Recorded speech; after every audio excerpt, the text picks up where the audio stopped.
Hello students, in continuation with the earlier topic, that is electromotive force. Today let us understand Faraday's law of induction.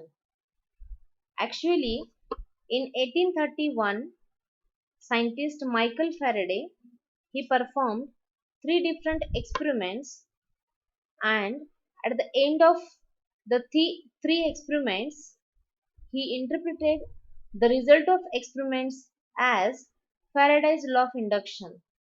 So let us see which three experiments he performed. Now the first experiment is in this particular diagram. This is magnetic field region where magnetic field is pointing in inward direction. This is conducting wire in the form of a loop, and in the earlier video we have already studied the functioning of this particular experimental arrangement. So in the first experiment, what scientist Michael Faraday did, conducting loop is pulled out of the magnetic field. So conducting loop was pulled out of the magnetic field with velocity v by keeping this magnetic field region constant. In the second experiment, however, the conducting loop was kept constant and magnetic field region was pulled with velocity v towards left.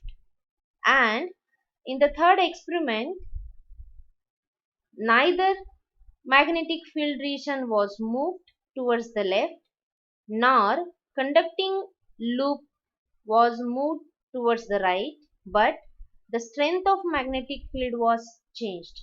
So this is how scientist Faraday performed three different experiments, and he got different results for these experiments.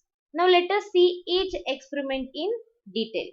So let us start with experiment number 1, where conducting loop is pulled out of the magnetic field region.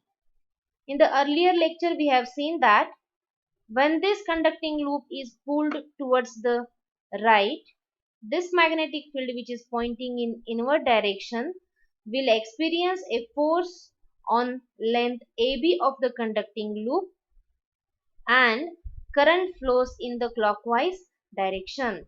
So here result of this experiment is current flows in the circuit due to induced EMF. We have studied it in detail in the earlier lecture, and we also derived this particular formula that induced EMF is given by minus d phi by dt. So direction of both is opposite, and therefore negative sign is introduced here, and it says that the rate of change of magnetic flux with respect to time induces an EMF. So this is the first experiment performed by scientist Michael Faraday, where conducting loop was pulled out of the magnetic field region, and as a result current flows in the circuit due to induced EMF.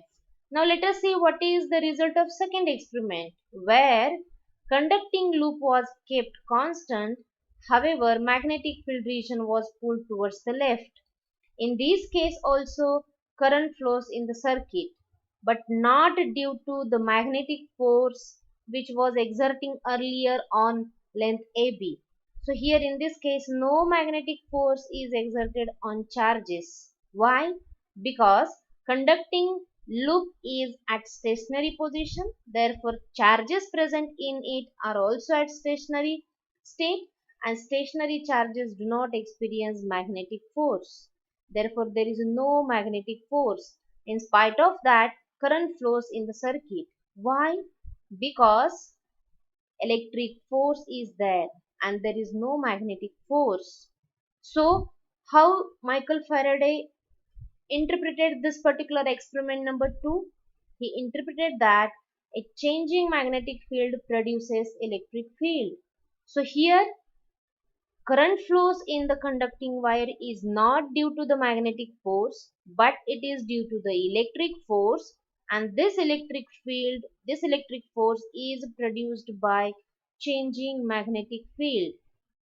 So this experiment result is different than the result of earlier experiment. Now let us move to the next experiment, that is experiment number 3, where both magnetic region and conducting wire are at steady position. They are not pulled either towards left or towards right.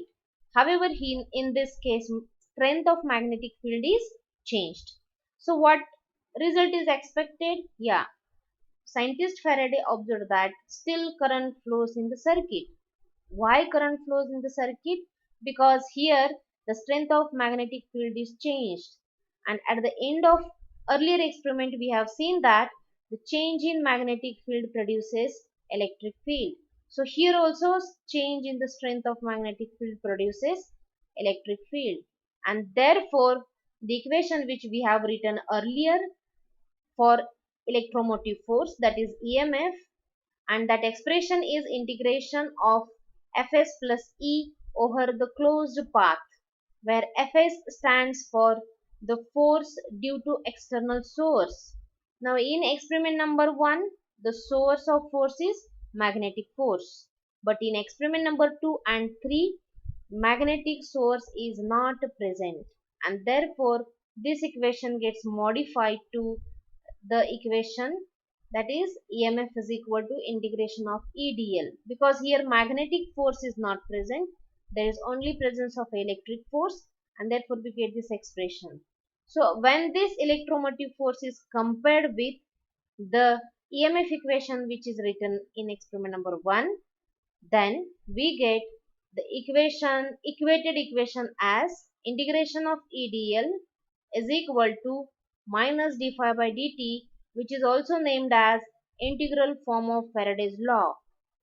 This expression says that, or it can be seen from this expression, that change in magnetic flux with respect to time, that is change in magnetic field, produces an electric field.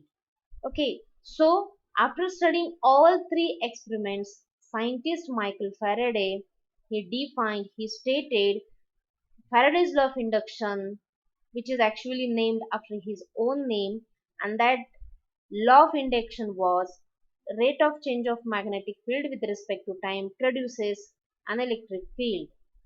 This is all for today's lecture. Thank you.